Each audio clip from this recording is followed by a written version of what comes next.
Tell me when. Hello! Welcome to Craftwork. We're back. Another Tuesday night working on the crafts. If you are working on a craft with me, great. If you're not and you're just watching and hanging out, great. Whatever you're doing, I'm a fan of it. If you are here and you'd like to say hello, there's a comment box that you can type into and I should be able to see it and I should be able to respond with my voice. Mike's here too. He tends to respond with his typing. So if you want to talk to either one of us, you can. I'm working on weaving again today. The first craft work that we did, I started a weaving. I'm making myself a vest. And I dyed some silks and some linens and some yarn and roving in turmeric and indigo, as well as a little bit of synthetic dye. And I started weaving one side of the vest. Over that week, I finished one side of the vest. And then I started in on another side.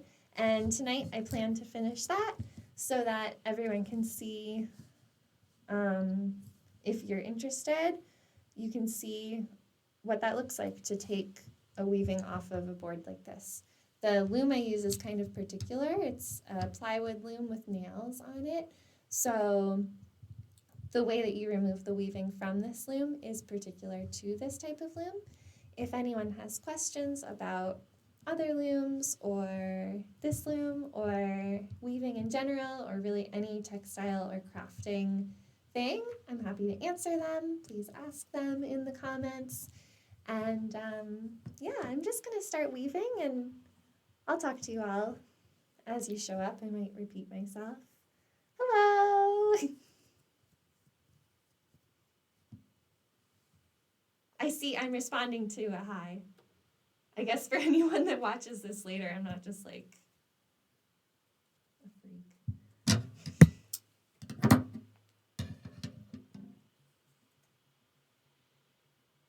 So Mike has this double cam set up here so you can see the close-up of the weaving that I'm doing while I go in the corner.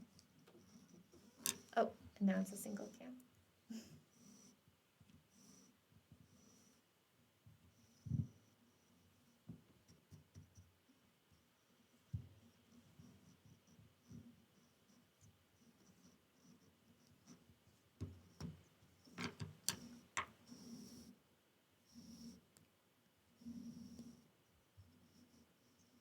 So all of these yarns and fabrics I dyed, I guess, I don't know what day it is anymore.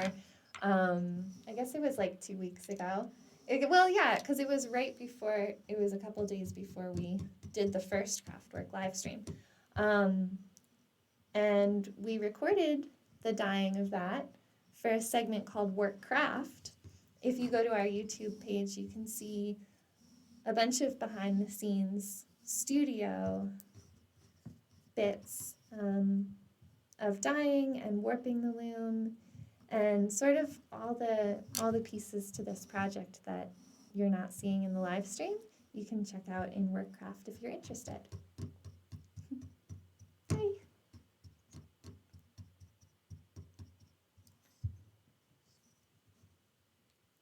So as we've done before, if anyone is working on a craft tonight while I'm working on my craft, if you want to send pictures of what you're working on to highlyvarlet@gmail.com, Mike will take that picture and move it onto our screen and then put it into big screen mode and put it onto your screens so that everyone can see and it can be like we're crafting together.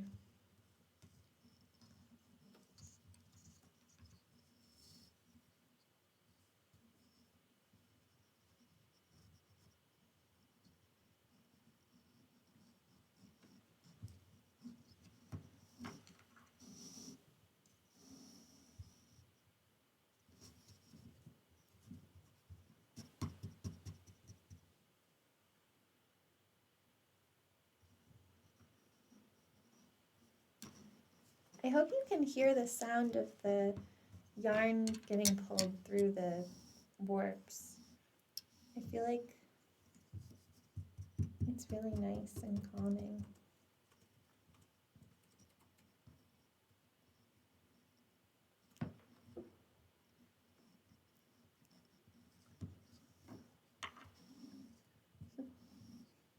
Oh, hi. We've got a Hyatt, a Wells, and a Varlet on. Nice.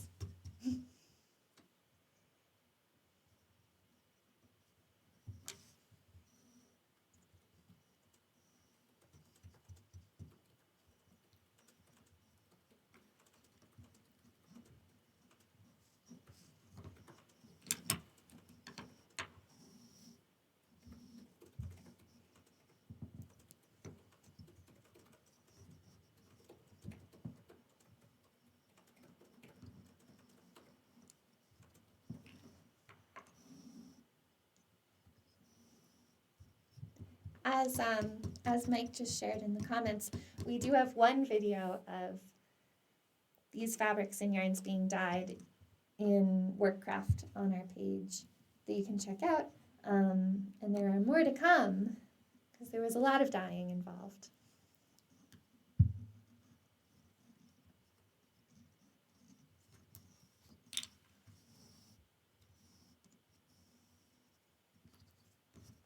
So I don't want to repeat myself too much for anyone that maybe came to the other live stream or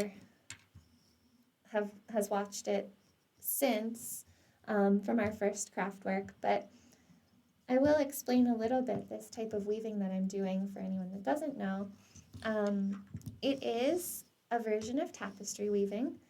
Tapestry weaving basically just means that the weft, which is what I'm inserting right now, is more visible than the warp. Usually 100% of what you see is the weft in tapestry. And other than that, there's a bunch of different types of tapestry weaving, but they all fall into that description. And this particular type of weaving that I'm doing is a fully selvaged weaving, which the selvage is where the yarn turns. And because I've used nails and I'm working with the full shape, the yarn actually turns on every edge, whereas typically in tapestry weaving you would have to cut the back of it and you would only have selvages on the right and left side. So this is kind of a unique type of weaving, and it's something that I developed during my time working with Friends of Light, which was a jacket company that I owned with a few other women. And we developed it for the way that we wove garments, but after we figured out this way of weaving, we learned that it was actually something that was done in ancient Peru as well.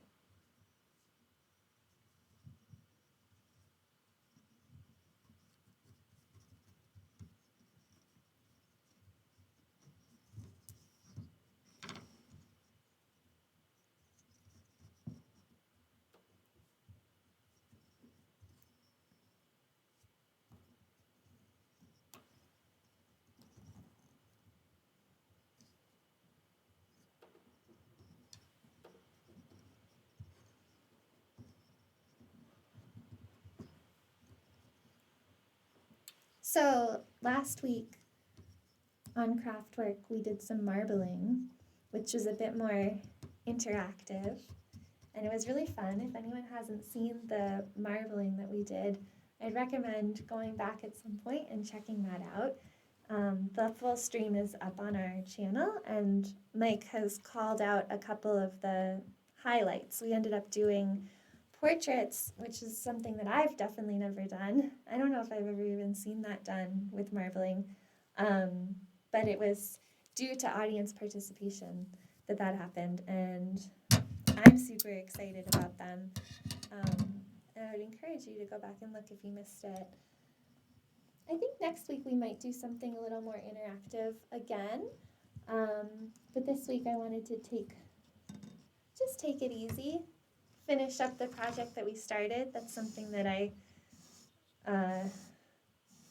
often try to do and sometimes succeed and sometimes don't succeed. So it seemed like if I'm going to be doing this on camera, I should probably be sticking to the things that I say I'm going to do.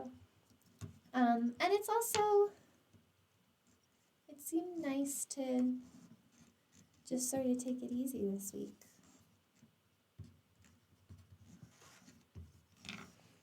Oh, and so that's one of the portraits that we did last week. That's a portrait of our friend Scramps. He's a dog. And there's our friend Basil. He's a cat. And there's Max. He's a dog. And Tanya. And Callie and Jada. And those were all the dog and cat portraits that we made last week as per audience request. It was a great time.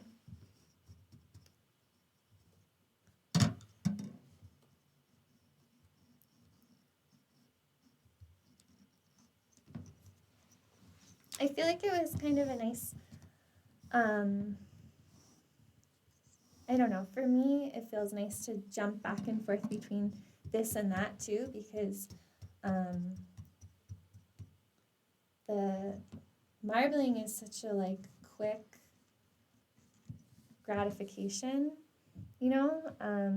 You drop a color on and you pick the color up and you're done. Whereas with weaving, it takes a while and it requires a lot of patience. And I feel like having a nice balance of both is good.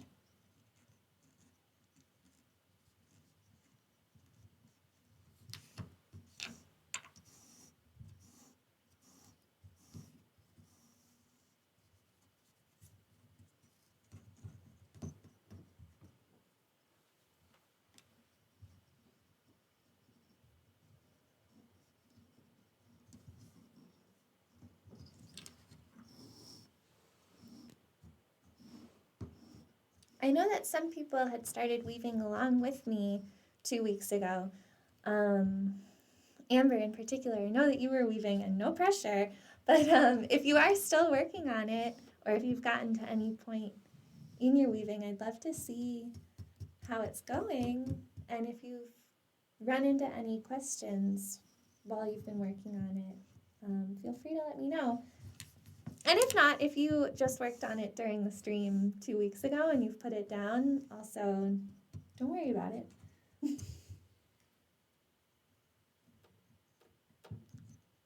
Oh, we've got a craft. We have a pineapple. Nice. It's cool that we've been able to see this pineapple progress. My mom is working on a pineapple plaque. What is it? I forget what it is now. It's a side table. It's a side table. That's what it is. It's funny, from this angle, it looks like it could hang on the wall, but now that I look closer, I can see a leg. It's looking good. I wonder how much will happen tonight. She said that she's been just keeping it in the spot where they use the computer and only working on it every week. It's nice. Craft time.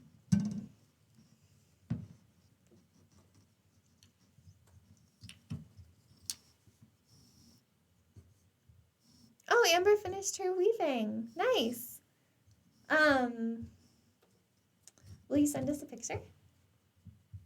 I'd like to see. Also, did you take it off of the frame? Are you going to leave it on there to hang it? Because that's really nice. But if you wanted to take it off, I can also show you how to do that. Let me know.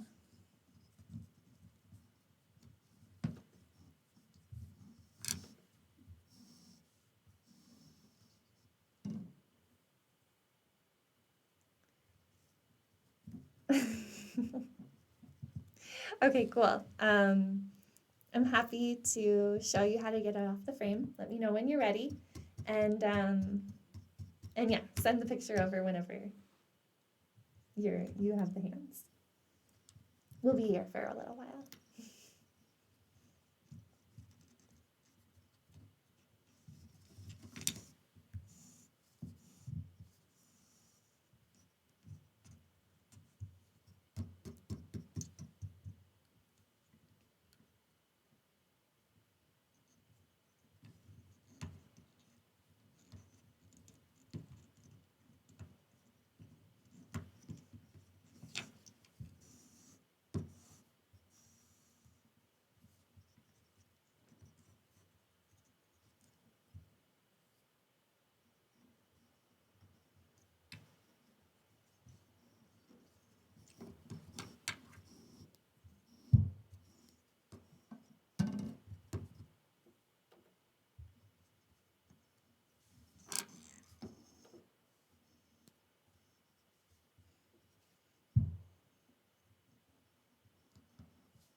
I guess they can see that. I guess you can all see that my fingers are dyed. That wasn't from this project. That was from something else. I dyed something black today.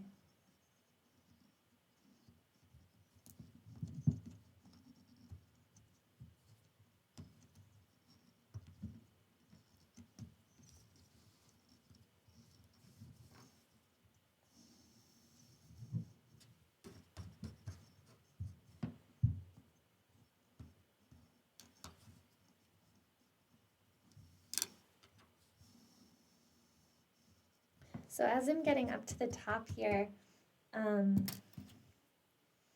gets kind of tight. That's like with some of the other tapestry looms, it never gets like this because you have a bunch of space at the top. But using the nails, you have to weave all the way up to the very top and weave it tight because that's how you keep the shape. But it gets kind of tricky just like getting in that space and keeping your tension, like not making it too pulled too tight. It's a delicate balance.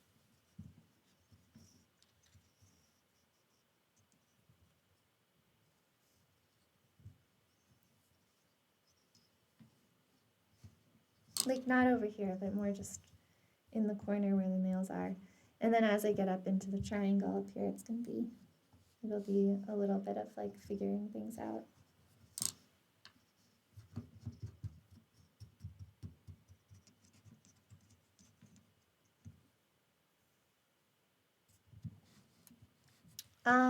How do I know when to change colors? I'm just making it up as I go.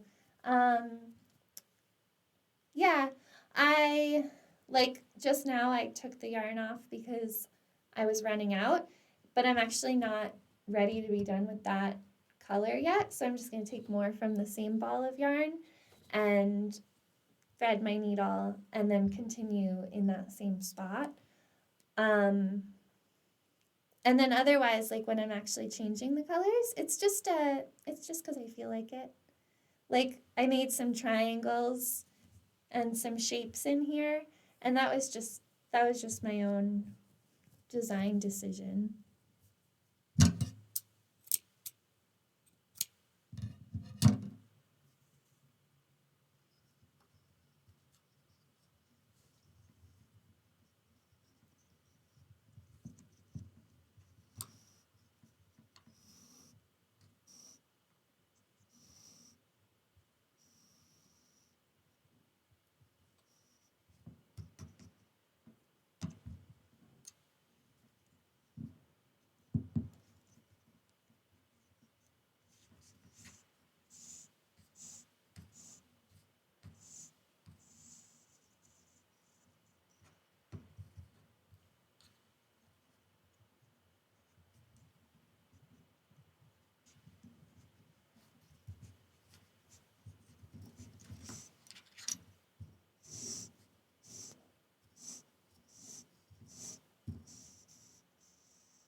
So I also have this like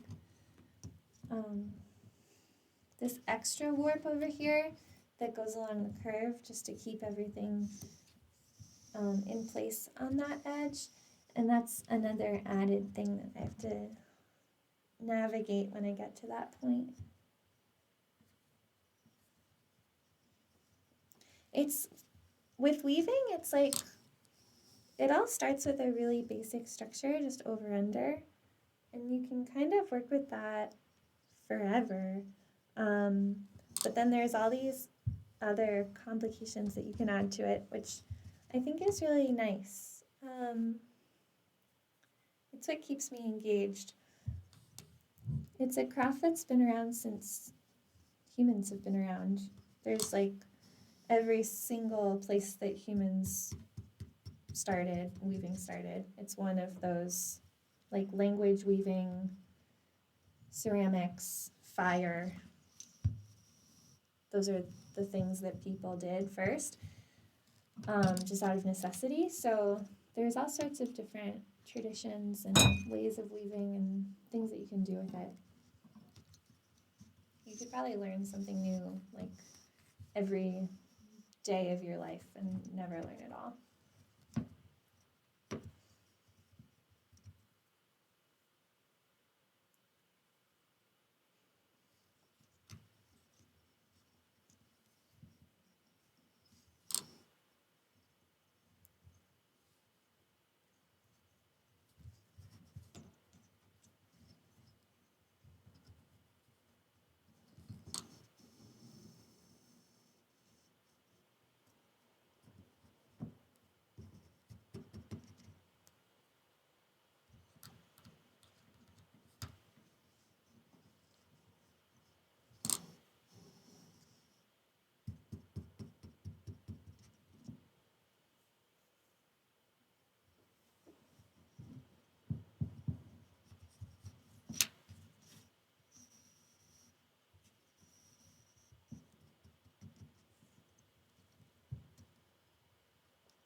So this is Amber's weaving. That looks great. Oh, I love the colors. Yeah, that's nice. Cool. It's so even too. I'm impressed. Your tension is really good. A lot of times when people start out, the weaving will like pull in like a triangle, but you kept it really nice and straight up and down. That's awesome. So I guess it's time then for me to show how to cut that off the loom for you. We will get back to finishing my weaving here, but I actually have the little frame loom that I was working on last time too. And I did not finish this one because I was working on this one, but I can still show you just generally like how you would do that. So let me move this out of the way a little bit. I'm going to move my little bit that I did up into the middle so that you can see it. So for anyone else that maybe wants to start a weaving, if you go back to our first craft work live stream. We've made notes in the description on timestamps on like when I taught how to warp the loom and when I taught how to get started weaving and when I taught how to change colors. So you can start your own that way, and then this would be the final step, is cutting it off of the loom. So yeah, so if anyone else wanted to learn how to weave, hasn't done that yet, that's how you would find all of those instructions. So the way that I'm going to remove this from the loom, oh, Amber's giving us more information.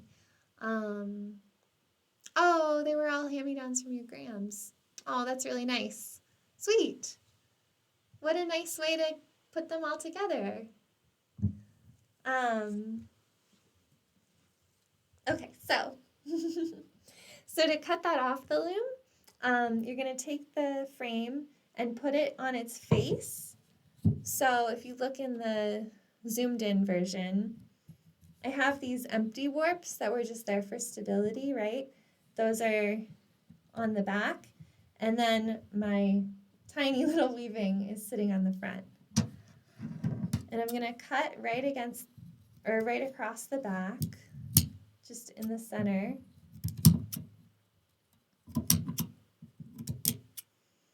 And then there's those two knots that you tied on at the top. You want to cut those too. And then just get the warps out of the way so that you can lift the frame. And put your frame to the side. And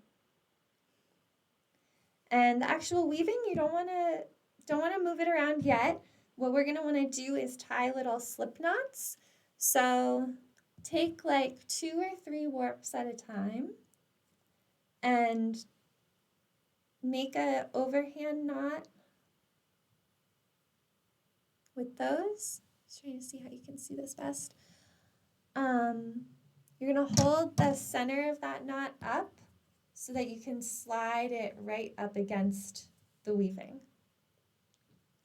And you do that all the way across on both the top and the bottom.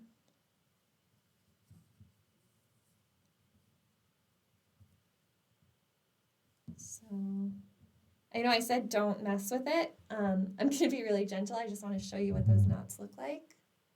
So you can see they're right up against the weaving.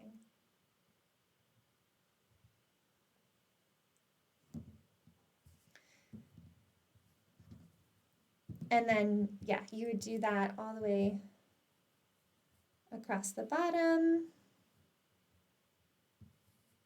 And what this is doing is it's just creating a tension on the bottom and the top so that your weft that you woven going horizontally stays in place. Once you get the bottom done, you slide it around and tie the same knots on the top.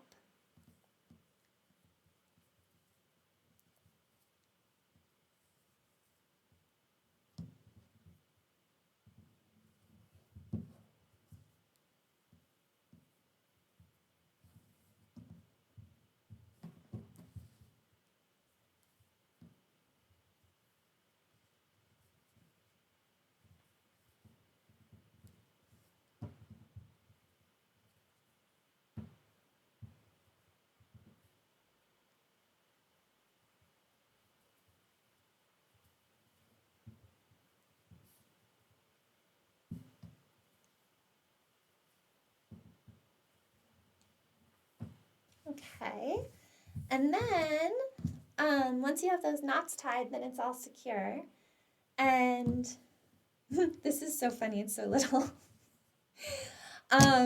You can either leave all of those strings as fringe, or you can cut them short. You can cut them right up against the knots if you want. I'll just cut one side so you can see that. And then you'll take all of the color changes that you have, you can thread onto a needle and weave them up the side. So I'm like following a warp and I'm just going basically like where the weft loops around, like where it turns, you can go right into that little space and pull your yarn through.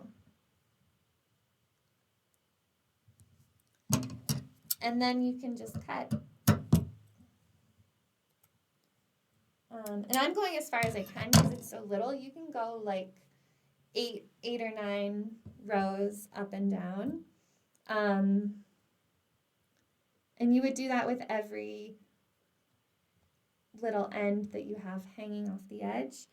And even like if you need to overlap some, like on this side I have 4 that are hanging off. So I might just send them in different directions, or you could put them even in the, like, in one warp closer to the middle.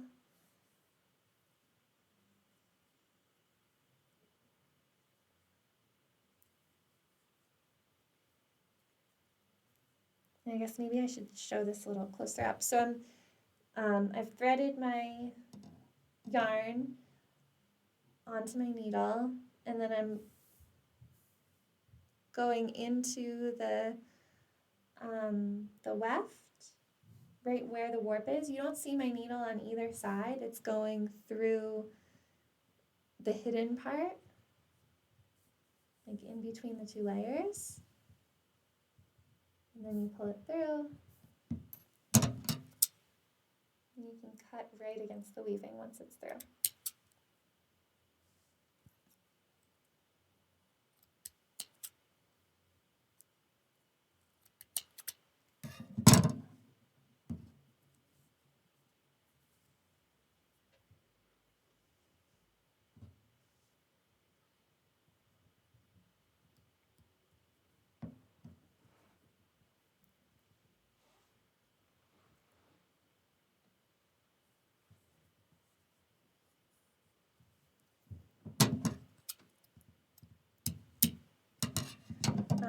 And then that'll be it. And once you've woven all of your ends in and tied all your knots, then you can just hang your weaving however you want. It's totally secure, or you can have it on the table, or whatever you want to do with it. Obviously yours will look much better than this because it'll be a full-size weaving and not just a tiny little thing. But yeah, let me know if that's clear or if you have any other questions.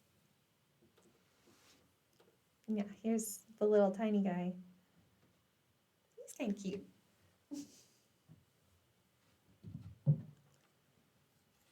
And yeah, so again, if anyone else wants to do their own weaving and you didn't catch the intro to that, it's just in the first Craftwork live stream that we did when I was setting up my loom. I was also showing people at home how to set up their own loom.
Cool. Amber says got it. I'm glad. Let me know if you have questions about it, but I think it should be pretty clear. You've already done such a good job. How would I go about making one that's longer or wider than the picture frame? So wider is possible with that picture frame. If you wanted to make it longer, you'd probably just want to use a taller frame. The size of each piece is dictated by how big your loom is. At least for this type of weaving with tapestry. With other types of weaving, you can do like a continuous warp, but that's not possible with this type of weaving. But for making it wider, you could definitely do 2 or 3 or like however many you wanted, and then put them next to each other and weave them together. Like use those side warps as like a shared warp, if that makes sense. And then I guess you could kind of do that to make it longer, but yeah, I would just suggest if you want to make a taller one or longer one, I would use a bigger frame. And then it's just the same process.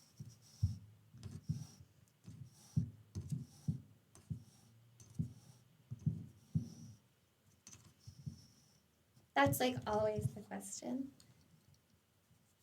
which I love. It's like as soon as you start, you're like, how do I do more? How do I make it bigger?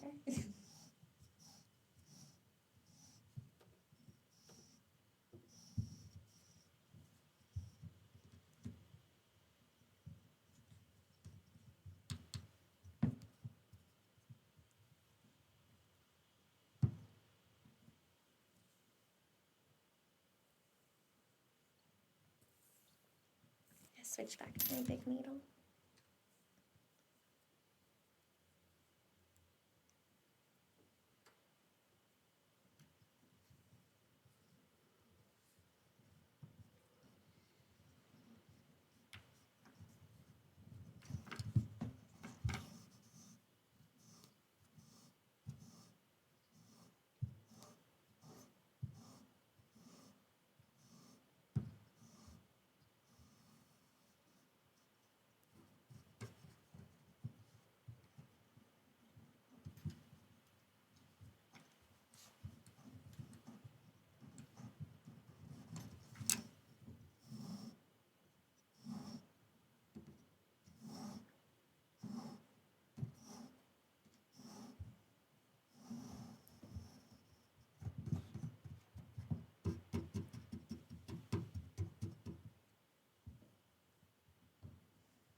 I was thinking of trying to make a big one to hang outside of the fence on my bottle garden, if you can picture with that. I can. Oh, that's a really good idea.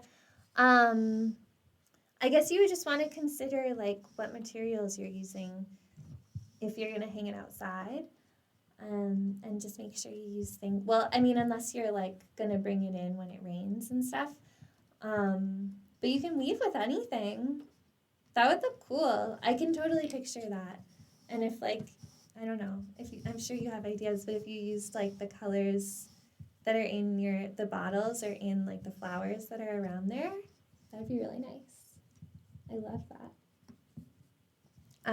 But yeah, I would just like, I mean, I don't know if you think about like what like outdoor rugs are made out of or something, or there's probably even a way to like treat it to make it waterproof or weatherproof. Oh, and you just said that. Is there a way to seal it? I feel like, I don't know offhand, but I feel like there must be. I'm trying to think like there's like some kind of fabric-y outdoor rugs that are like are they like a waxed canvas or something?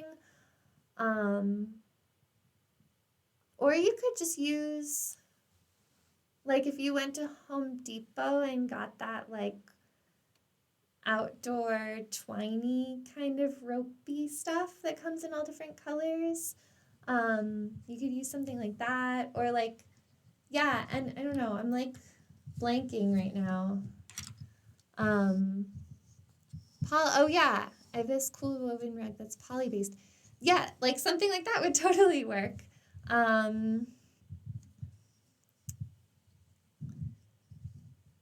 I don't know where you would get that material though to weave with. I guess you can get like anything online these days. And yeah, I mean, you can weave with anything.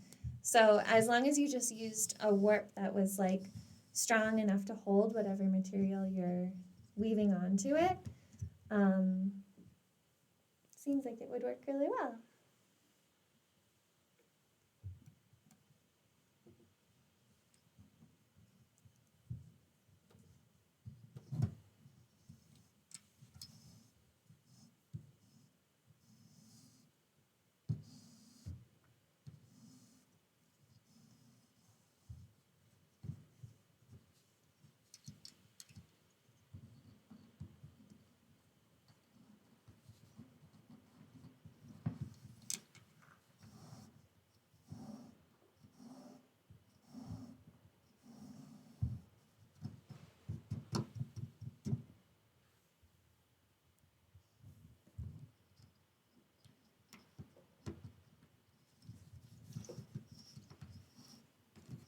I'm trying to think if I've done any outdoor weaving stuff.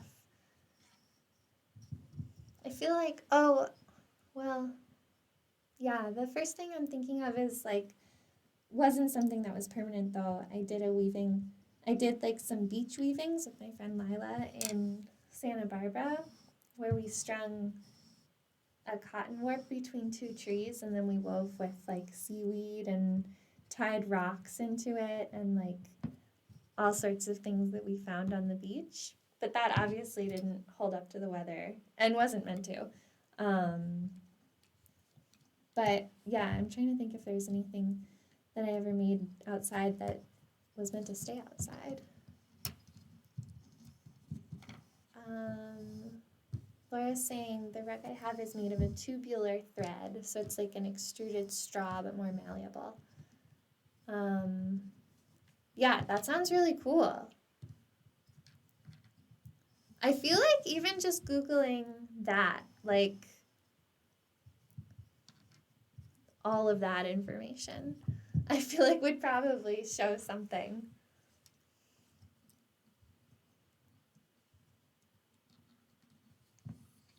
Or even just like outdoor yarn or like outdoor weaving materials might give you something. I feel like there's enough weavers in the world now and in like the internet world There must be somebody that's made things like this or even like sells materials for outdoor weaving. I love it. I'm excited about it.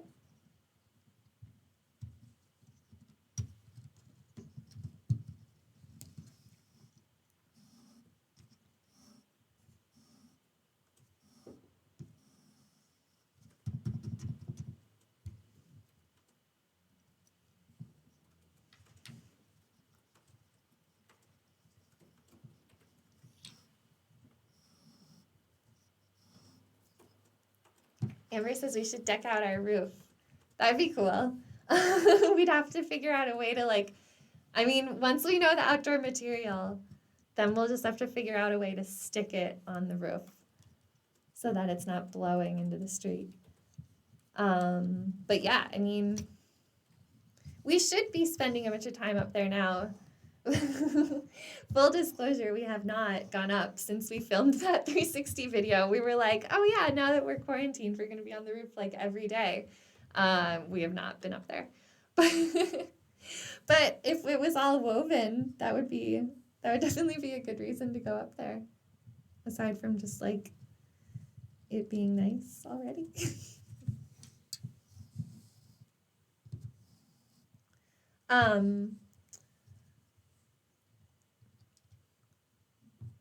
Mike is saying that yesterday we were playing around with blacklight filming. We were trying to see if we could film the marbling in blacklight, but it didn't work. Nothing was reactive. That's another, all these new materials we need.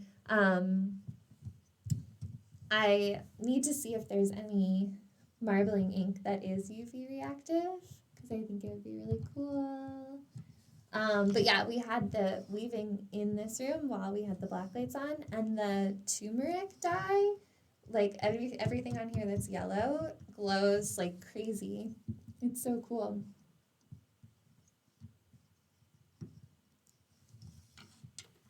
But we noticed that we already knew that, I think that would happen, because we had a blacklight Halloween party here, and I made turmeric rice. I made dinner for everyone, and I made turmeric rice, and the rice glowed. And I didn't know that was going to happen ahead of time. It was just a nice coincidence.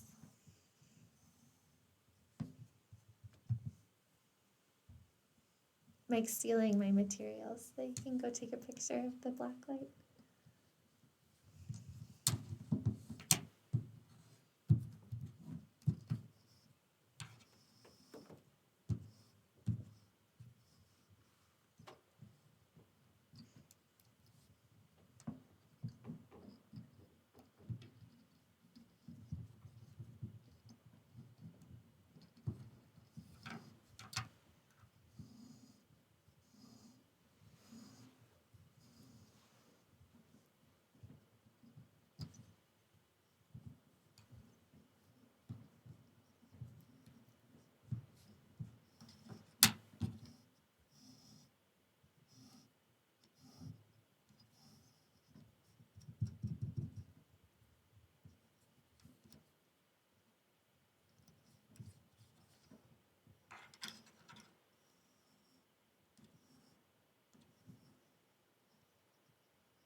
I'm getting so close to the top.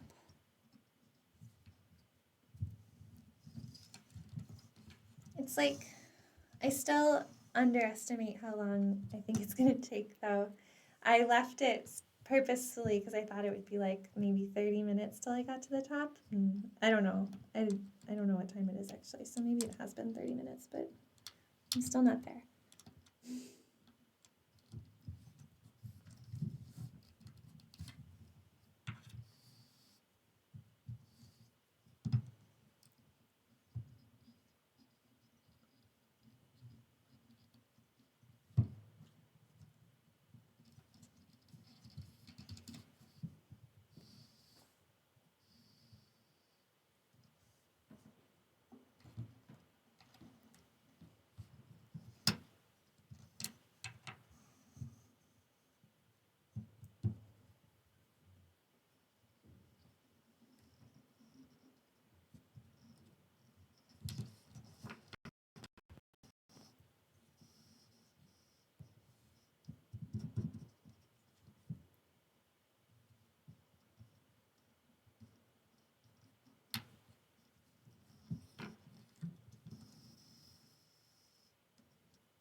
Yeah, so like I said, as I get like up close to the nails, it starts to get really tight and a little tricky. Just like navigating, getting close to them, but not pulling too tight or getting stuck.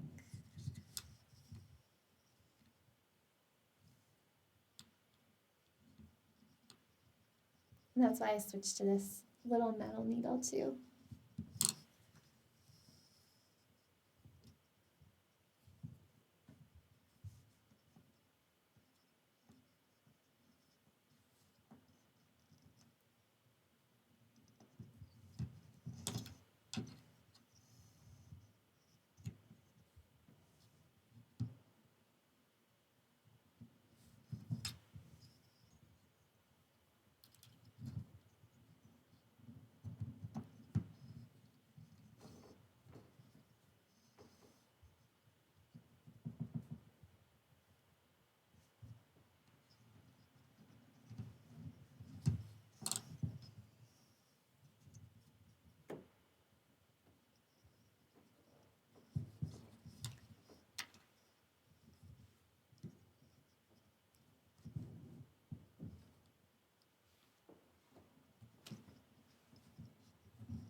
So that's it under blacklight? Oh no, that's it normally. That's the other piece normally. And then, oh yeah, there it is. I was like, that doesn't look right. Yeah. So that's what the half of the vest that's already finished looks like under blacklight. So I guess what that means is that I'll have to wear it to a rave or something whenever we're allowed to go to those again. Or like go to those. Like, again, I don't know the last time I've been to a rave, but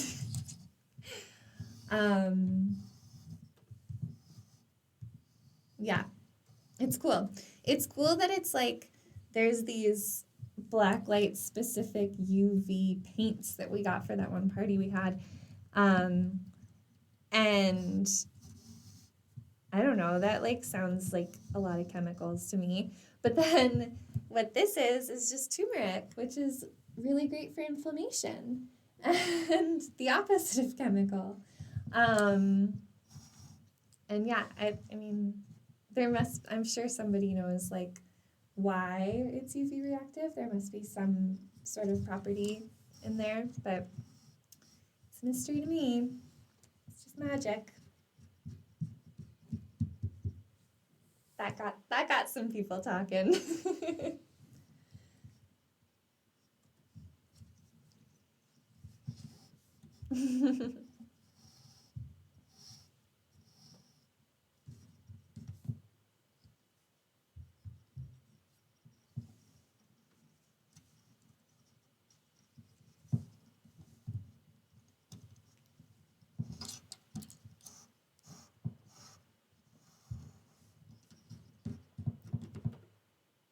I'm so close. So excited to finish this.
So I finished the first half of this while on a Zoom chat with friends, and I'm finishing the second half on a live stream, and I guess that's just the world we live in now.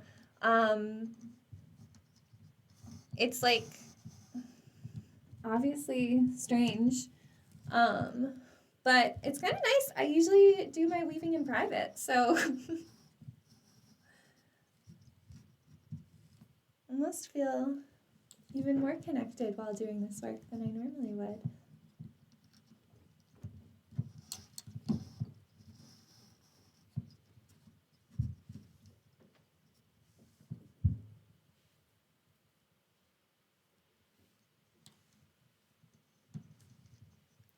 What's happening next week? That's a really great question. I don't have an answer for you yet. I should, because I should be like telling you to come back for something in particular.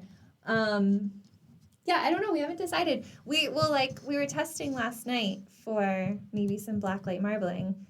If we find UV reactive inks, that could be a thing. I definitely would like to do something interactive next week. I like this balance of like 1 week being a little slower and calm, like just crafting and taking the time, and then the next week having it be more of like an active and interactive participation show.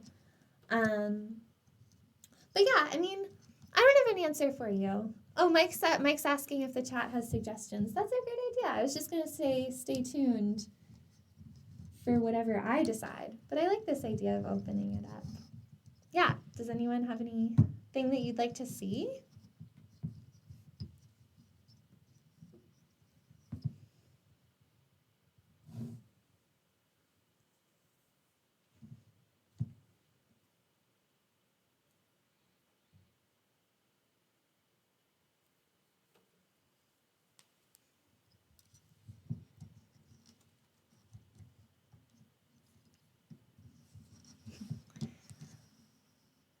yeah, the finished vest, that was a thought. I think we're gonna finish this piece today. I'm almost there. I'm so close. And then I think I'll finish it up on a work craft video sometime in the next couple weeks. Maybe we'll do a snippet of it on here on live. But I think next week should be an activity that's all on its own. I also like that there's like this one that continues, and then there's one that some weeks it's just like a quick instant gratification, like bang it out kind of thing. Oh, tie-dye is a suggestion? Maybe. We have some tie-dye in the work craft. Maybe we could do something with dyeing. That's quick.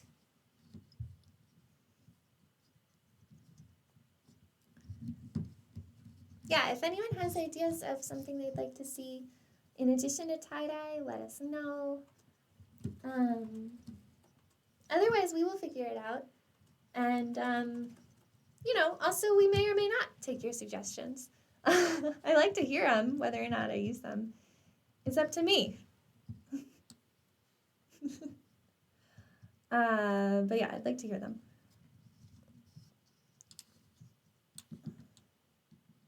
Mike's saying some of these fabrics were tie-dyed for the vest. They all were. All the fabrics I'm using were dyed. Oh, tie-dyed is what you're saying. You're right. No, they were not all tie-dyed. I've cut most of them up at this point. But yeah, like this one was bundle dyed first and then was tie-dyed over with the turmeric. And then this one is tie-dyed with the indigo and turmeric, just like the classic spiral. And yeah, you can see those. Is that video up? We have that on a video. That's the one that's up. So you can see it on Workcraft, tie-dyeing with indigo and turmeric, if you'd like.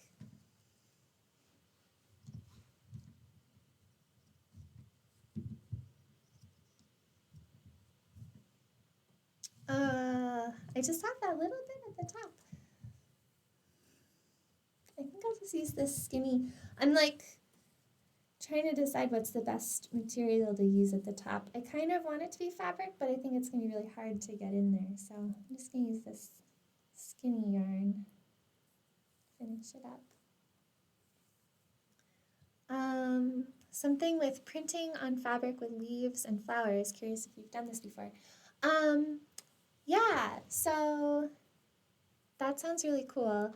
There's two things that are similar that I have done before, but there's also I feel like there's a lot of different ways to do that, so I don't know if it's the same, but the two things I've done, one is cyanotype, which is where, you cover the paper with the blue light sensitive material or ink, and then you put something down and it reacts with the sun. And then the other thing I've done, and I did this with Sophie, who's actually on the chat too, and obviously, I'm talking directly to Laura, you guys know each other, but we did, we took the fabric and pounded the flowers and leaves into it and then steamed the color. So I don't know if those are what you're thinking, or I've also seen people, and maybe I've done this at some point, but paint onto the flower or onto the leaf and then transfer it, kind of like block printing. Yeah, that would be fun to do. The cyanotype would be hard to do in here because we don't have any sun and it's 8 p.m. But that would be a good work craft idea. And the pounding, steaming would be possible. And that's actually, that's something that people could do at home too, because all the flowers are coming out now. They're so pretty. We could spend a little bit of time. The next walk we go on, we could gather some flowers.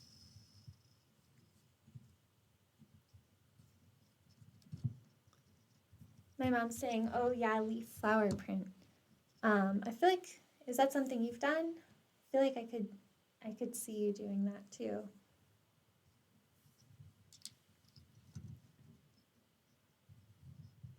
And Sophie says, oh yeah, that was cool. Yeah, it was. It felt like a little aggressive, but it was cool. And it like worked really well. I was amazed because a lot of like natural dyeing, especially with flowers and like produce and plants and things, you'll get a color, but it won't be the color that you expect. Like the leaves of a flower, if you put them in a dye pot, a lot of times you might have like yellow leaves, but they make orange or green or blue or something, you know, like, or you have purple leaves and they make like red.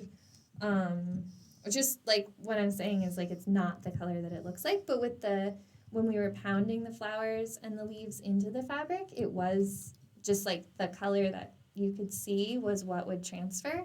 And then even after it was steamed, it would stay that color, which was fascinating to me. And I'm not really sure, again, it must be some kind of like science to it. But it's interesting that when you boil it, it turns one color, and then when you just pound it into it, it turns another color.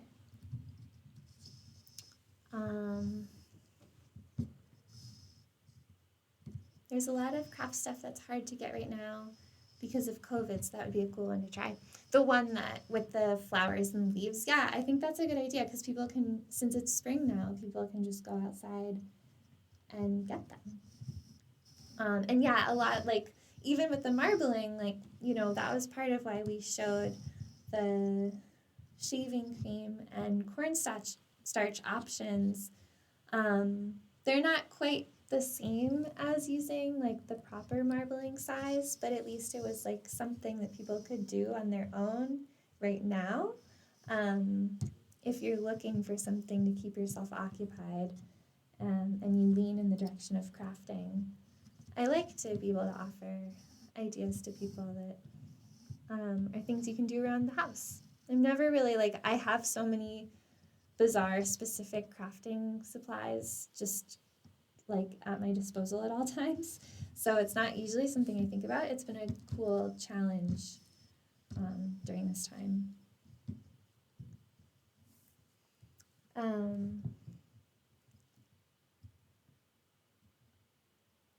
Oh yeah, so Sophie's saying the shape of the flower, I think that's what you're saying, the shape of the flower didn't totally stay. All of your tea towels were made that day, yeah. Yeah. I know, we really like went for it. It was really cool. Just painting the leaves and flowers on wood or glass. Okay, yeah, so then you painted them and then like printed them on like a block print. And is there a fabric fixative?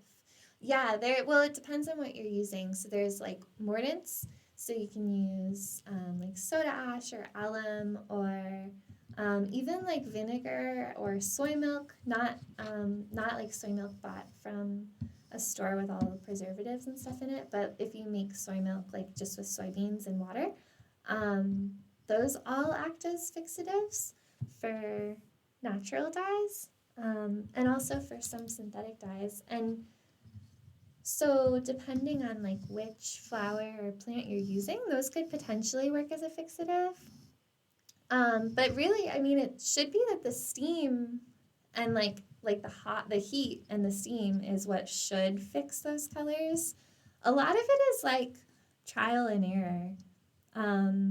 Even, and like, I mean, definitely for me, because I haven't done a ton of flower dyeing, it would just be trial and error. But even like for people that do that specifically, and have been doing it for a long time, I've spoken to dyers that have worked with natural dyes and flower dyeing and bundle dyeing and all this for like decades. And even they say like every single time it's a little bit of an experiment, because just with natural materials, you don't know like exactly what they've come into contact with, and like even like the water that you use when you're working on it can change the outcome, like what minerals are in the water, and everything in the natural world is so sensitive when it comes to creating color. I think it's kind of fascinating that no one really knows exactly what's going to happen when it comes to those things.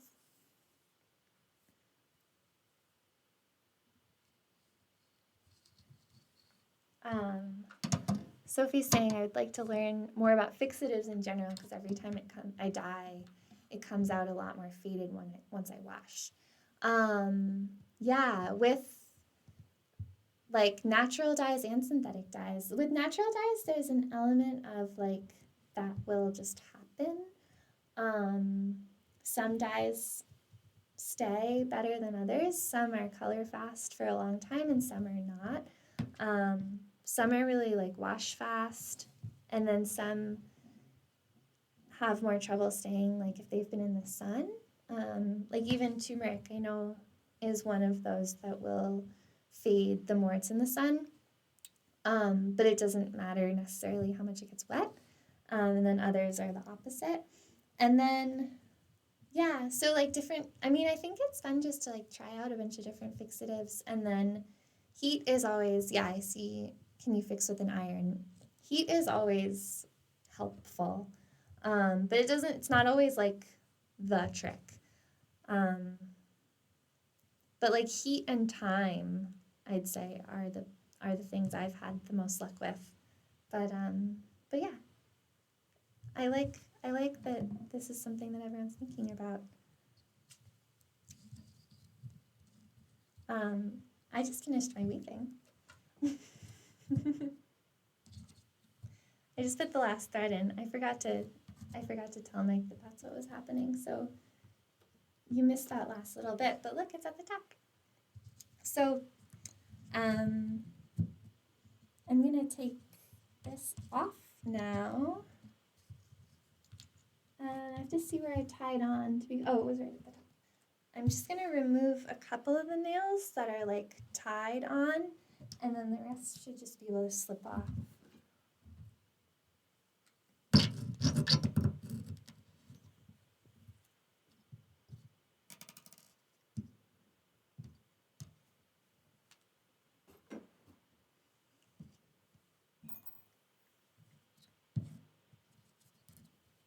I brought my Moomin's cup to hold my nails.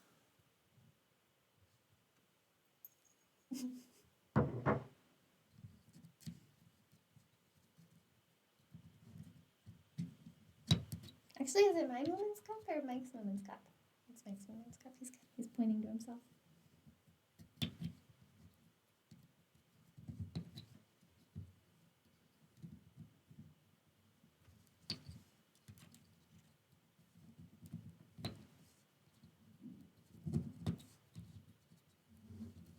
So I'm just using my needle here to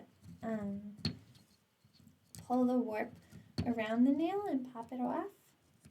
Since I've woven it really tight, I just like can pull it and it'll snap right back into place. If I had not woven my weft, if I hadn't packed it down well enough, then it would like shrink up as I pull this off.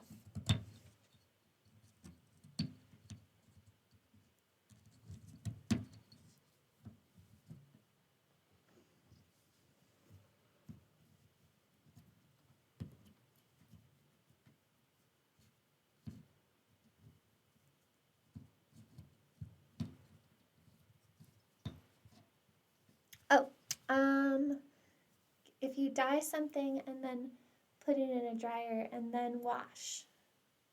Oh, with certain, yeah, actually, I've done that with some natural dyes, but that doesn't always work. Like, it really just depends. I mean, I think that's the thing about dyeing, that one of the things about dyeing that's like crazy is that it just depends on, it's like different every time.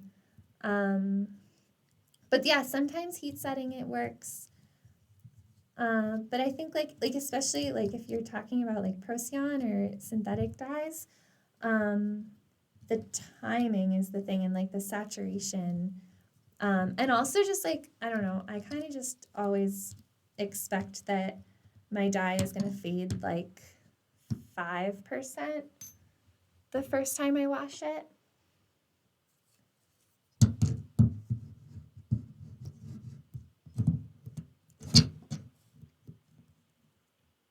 I know that noise is not great, but what am I going to do? Gotta get this nail out here. Oh, I could take it away from the microphone. That's what I'm going to do.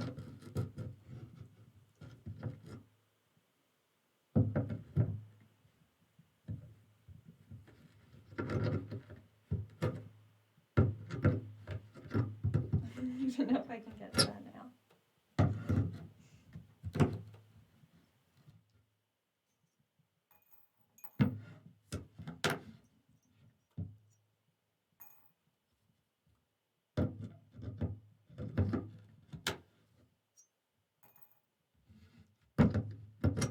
It's being said that we need a drum roll.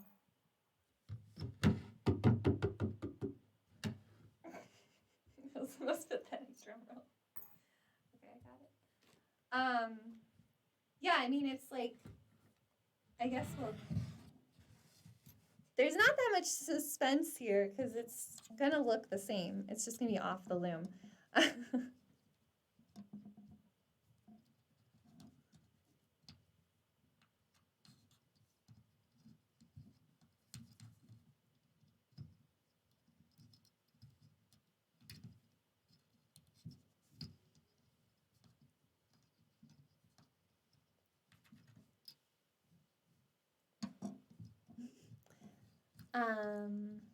Yeah, leaving it for a week before washing. I guess one thing I could say, maybe if you didn't leave it in plastic, leaving it in plastic, that could help. And otherwise, yeah, just keep trying. I wish I had like a full answer, but every time I dye stuff, it's an experiment. Even though it's like my main thing right now professionally, it's still an experiment. I do a lot of production work, and like I basically just have to test and test and test until I figure out the right answer every time, and then I do that 500 times, or however many pieces are being dyed. But the first piece is a test, always. And it usually takes like 5 to 10 tests to figure out the answer. But then once I have that formula, then I just repeat it.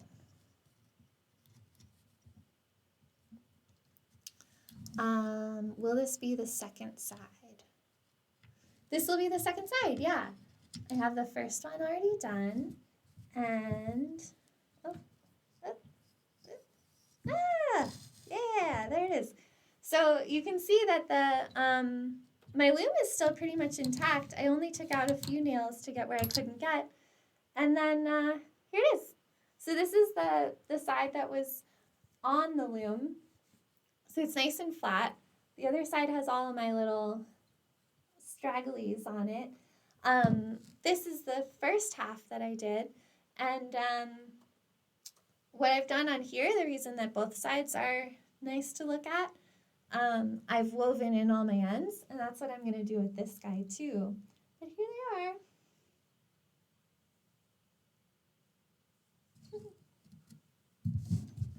So now I put this out of the way, and I'll just weave in all my ends. And that's what I'll do for the rest. What does that say? I should upload a loom pattern so we can all weave our own vests and then wear them to the same rave. That's fun. Sure. It's very small. It's just like a very small top. It's actually just like a basic like top sloper.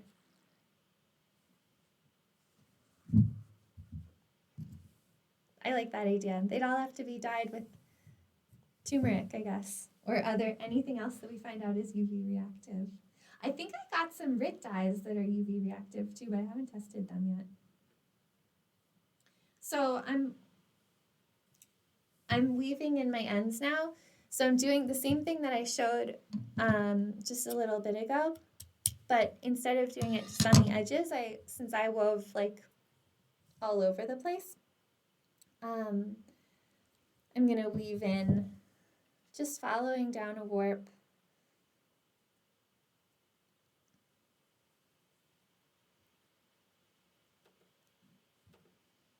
Like, I don't know, 8 rows or so, and then I can cut it right against the fabric. Oh, there's a lot of people talking. I wasn't looking. Oh, thank you all. I am not going to line it. No, I don't. I might change my mind before I get there, but I don't think I will. I think I like that it's, because like I'll always be wearing something underneath it, I think. So it doesn't, I don't think it needs to be lined. And it's nice and soft. I like to feel the soft.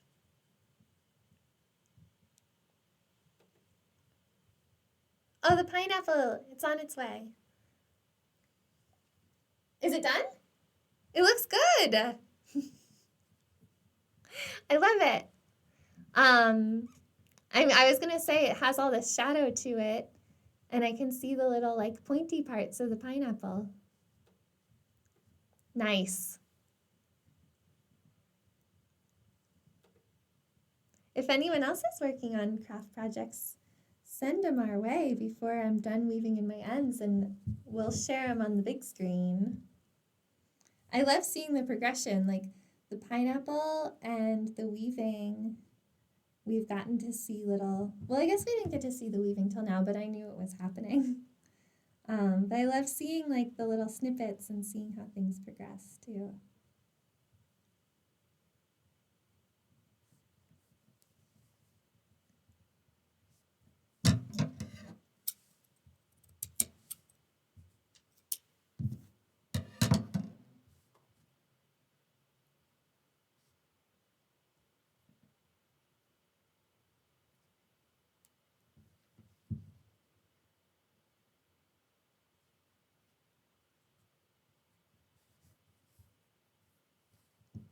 This part is like, it always used to be my least favorite part of weaving was tucking in the ends, and I would like do anything I could to cheat and make it faster. But now I really like it. It like takes a little while, but it just makes it so nice and clean. Okay, the pineapple's done. It just needs oil. Nice. Yeah, it looks great.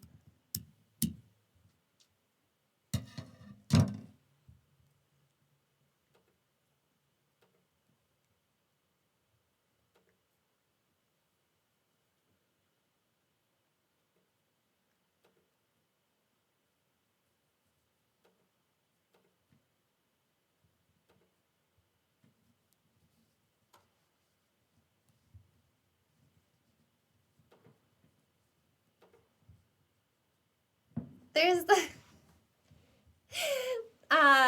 in the first craft work, I think. That's our friend Brian, for those of you that don't know.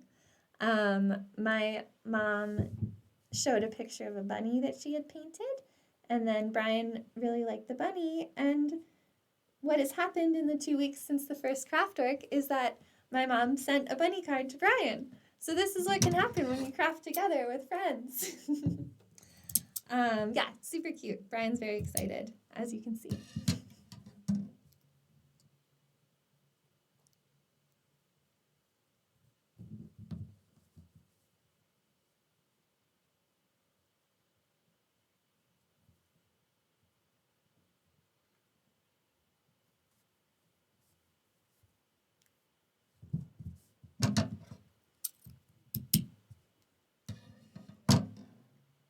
Maybe I should keep my scissors over here. Sorry about the hard table scissor noise.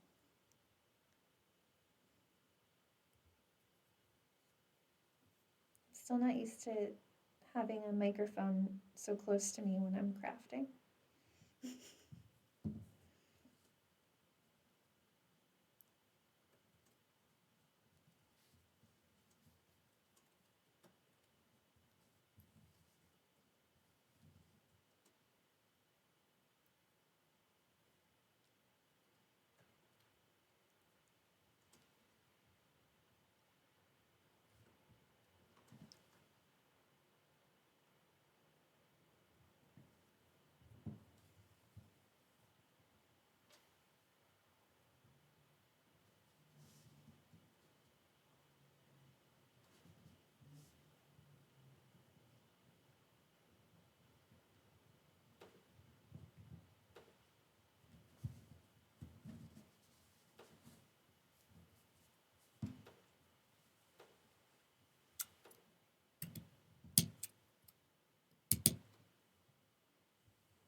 Oh, are you showing that now?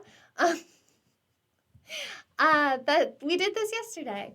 This is we were trying to test and see if we could do marbling with blacklight. These are some things that came out of that, even though they were not blacklight reactive. They're still worth showing, I suppose. I like this one. This is the one that I thought was going to work with the blacklight because I made all the colors pastel, but it didn't work. But then I was still happy that I made those colors because they're pretty. I think they're pretty. Don't want to like toot my own horn, but I suppose that's what I'm doing now.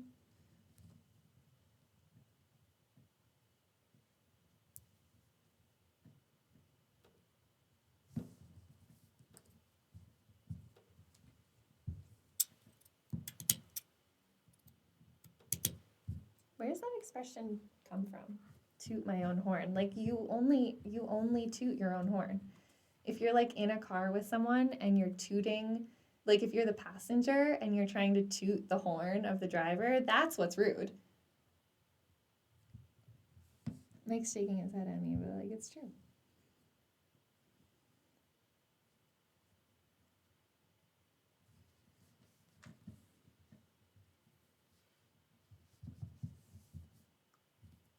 Is that a love that of the marbling?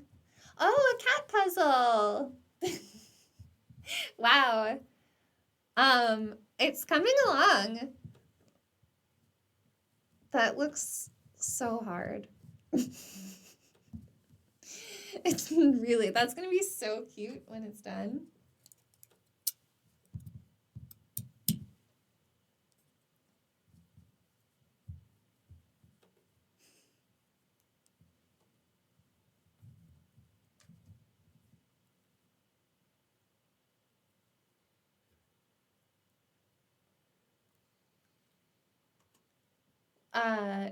You feel like you've seen that drinking glass before? Wait, this one or the Moomin? Oh, Mike's answering it.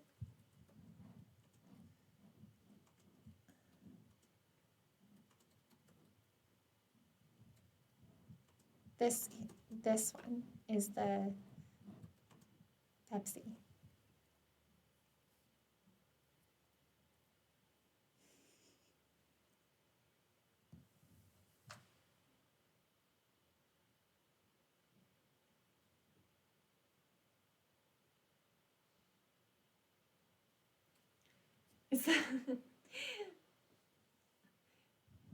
Yeah, that puzzle does not look easy.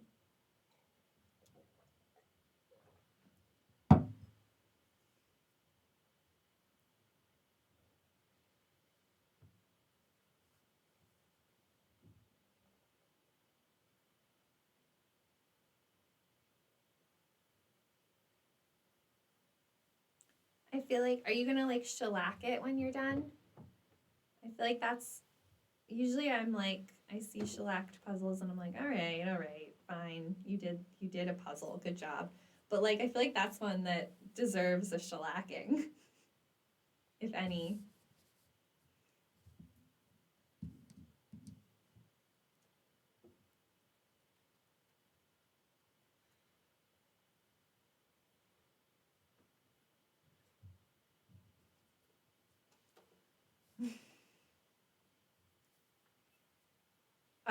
This is from your childhood too, right?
Sometimes the ends aren't quite long enough to thread first, so to weave the needle through first and then thread it and then pull it through.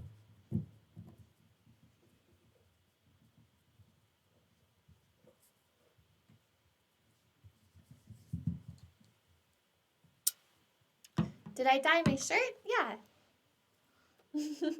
It was a sample. It was a sample shirt where I painted on some blobs first, but then the colors got all kind of weird or just incorrect. So I over dyed it in indigo. I like it because it looks like the earth from outer space or something.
getting there.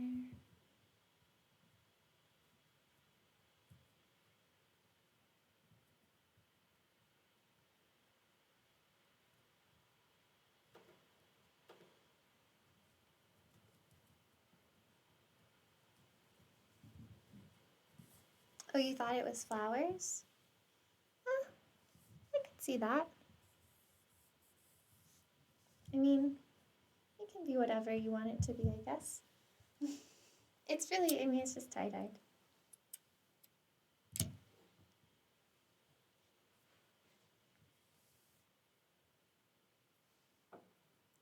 I feel like this process, there's like so many moments where you're like, I'm done. And then you're not really done. Like like when you finish weaving, you're like, I'm done. And then you take it off the board and you're like, I'm done. And then now I'm weaving in the ends. I'm like, not done. But almost.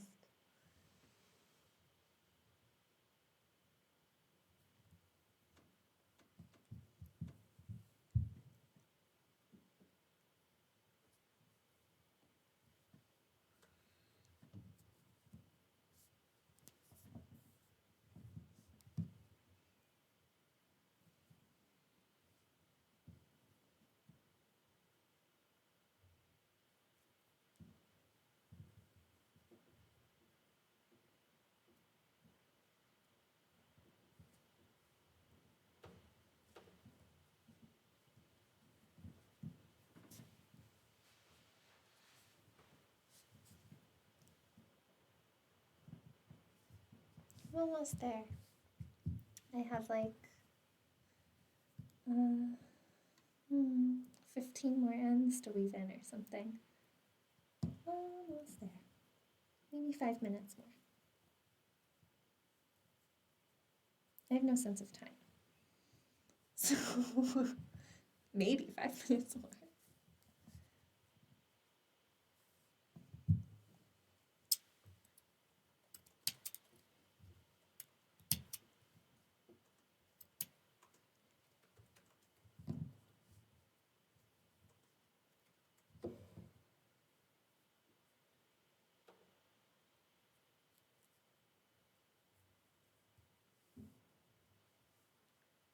Yeah, I guess that feeling of like thinking you're done and thinking you're done, it's not only weaving, not even just crafting. I'm sure it's like that applies to other things too.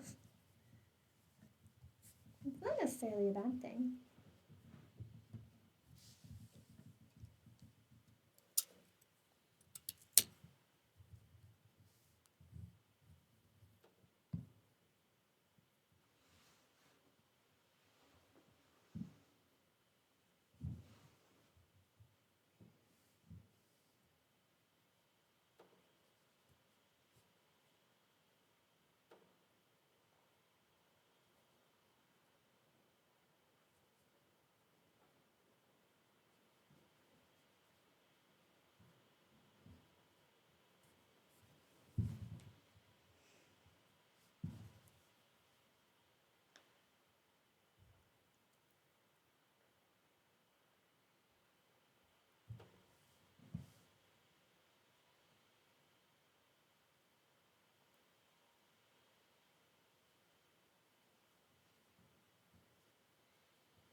Some of these are harder to do than others. Like the yarn is really easy to weave through, but then like the fabric strips they're so hard sometimes.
I think Mike's trying to sing on the chat. Yeah, that song stuck in my head, except like the Neil C. Sierra version, which is always what happens. Which also, if you guys don't know about Neil C. Sierra, oh, this would be the time to find out.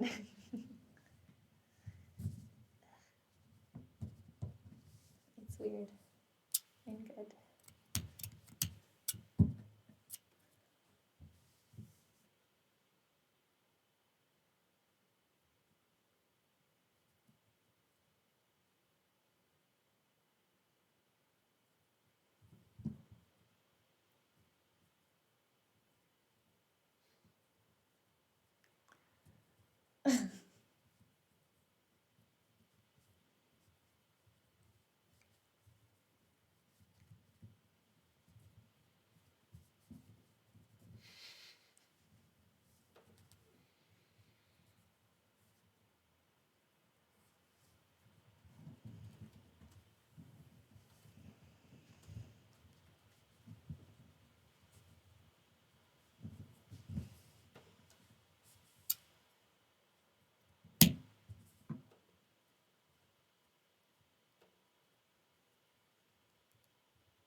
This is good. We were saying we could have some extra UI. I think it's happening. I like that little dancing banana.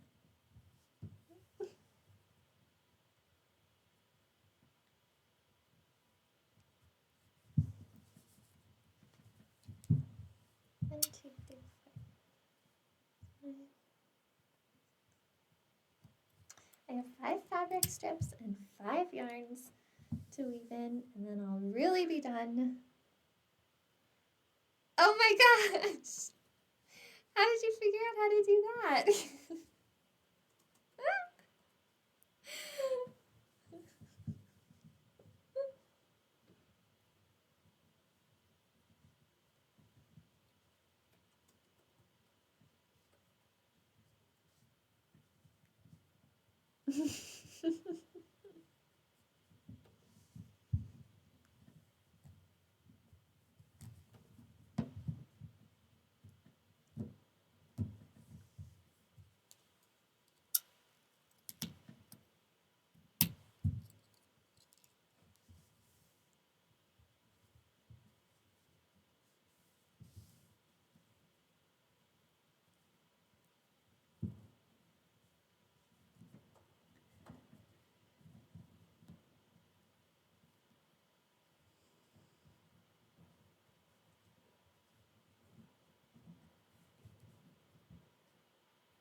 Almost there.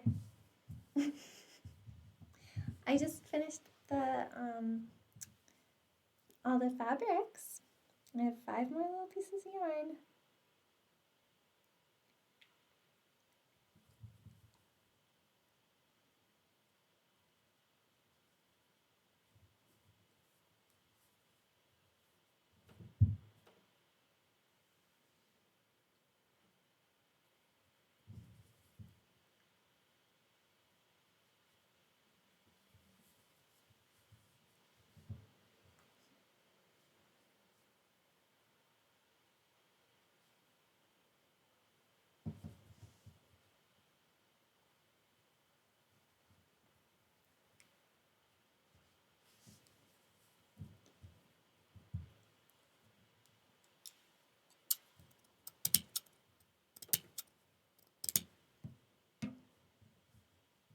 Two more.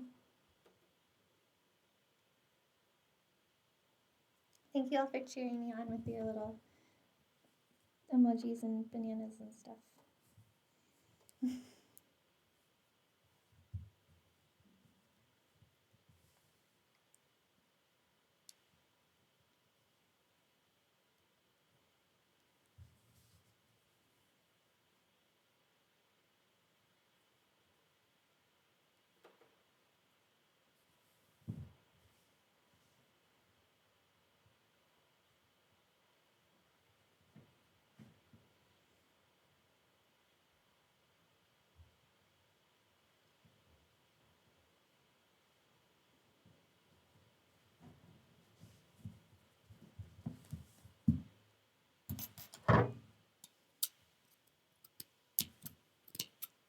Okay. It's done. So I just wove in all the little ends. And yeah, now the front and the back are the same. And the edges are already finished because it was woven in a fully selvaged style. And then, yeah, now I have 2 fronts to my vest. And I mean, it's not done. There's still like a significant amount of work to be done on these to make it into a real vest. I was originally thinking about weaving the backs too, but I think I'm actually going to use some of these fabrics, and I don't know exactly how I'm going to do it yet. I might kind of like quilt them together a bit to make them a little bit thicker. But I think keeping the back and the front separate is fine. That's kind of like standard vest behavior, to have like a thicker front and a sort of like silky back. So I might go in that direction. We shall see. I will show it off one way or another. I'll probably post about it on Instagram and or bring it to the next craftwork session. We might have a work craft video about it. And I appreciated some of the suggestions for what to do next week. I'd still love to see any crafts that you're all working on.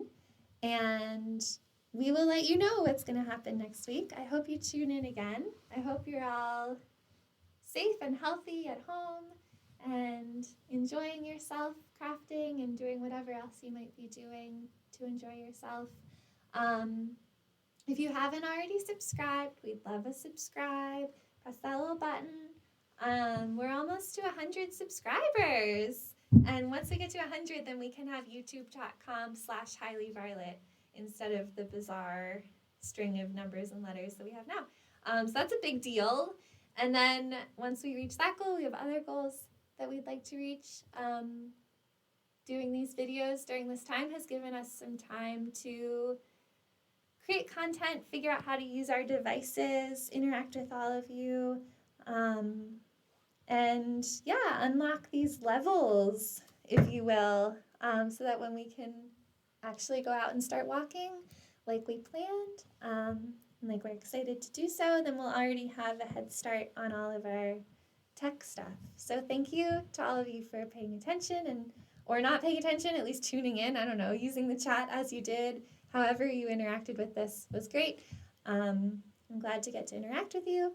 Thanks for watching, and we're signing off now. Thanks for all of your cheers, your woos, your yeses, and your beautifuls. We'll see you soon.